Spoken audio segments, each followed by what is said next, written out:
بسم اللہ الرحمن الرحیم۔ السلام علیکم ورحمۃ اللہ وبرکاتہ۔ موطا امام مالک کی ایک حدیث میں حضرت معاذ بن جبل رضی اللہ عنہ سے روایت ہے کہ میں نے رسول اللہ صلی اللہ علیہ وسلم کو فرماتے ہوئے سنا کہ اللہ تعالیٰ کا ارشاد ہے کہ میری محبت واجب ہے ان لوگوں کے لیے جو باہم میری وجہ سے محبت کریں اور میری وجہ سے اور میرے تعلق سے کہیں جڑ کر بیٹھیں اور میری وجہ سے باہم ملاقات کریں اور میری وجہ سے ایک دوسرے پر خرچ کریں۔ اسی طرح سے مسند احمد کی ایک حدیث میں حضرت ابو امامہ رضی اللہ عنہ سے روایت ہے کہ رسول اللہ صلی اللہ علیہ وسلم نے فرمایا، جس بندے نے بھی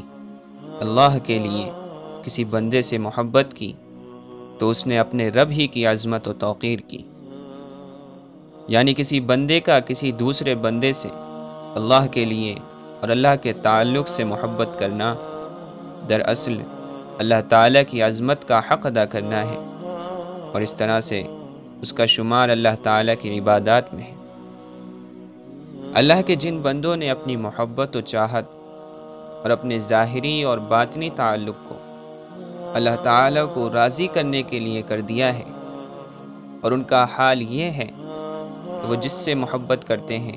اللہ کے لیے کرتے ہیں، جس کے پاس بیٹھتے ہیں اللہ کے لیے بیٹھتے ہیں، جس سے ملتے ہیں اللہ کے لیے ملتے ہیں، جو کچھ ایک دوسرے پر خرچ کرتے ہیں اللہ کو راضی کرنے کے لیے کرتے ہیں۔ بے شک اللہ کے یہ بندے اس کے مستحق ہیں کہ اللہ تعالیٰ کی خاص رضا اور محبت ان کو نصیب ہو۔ رسول اللہ صلی اللہ علیہ وسلم نے اس حدیث میں اللہ تعالیٰ کی اس بشارت کا اعلان فرمایا ہے کہ میرے ان بندوں کے لیے میری محبت واجب اور مقرر ہو چکی ہے، میں ان سے محبت کرتا ہوں، ان سے راضی ہوں، اور وہ میرے محبوب اور پسندیدہ بندے ہیں۔ اے اللہ، ہمیں اپنے ان بندوں میں سے کر دے جو تیرے ہی لیے آپس میں محبت کرتے ہیں،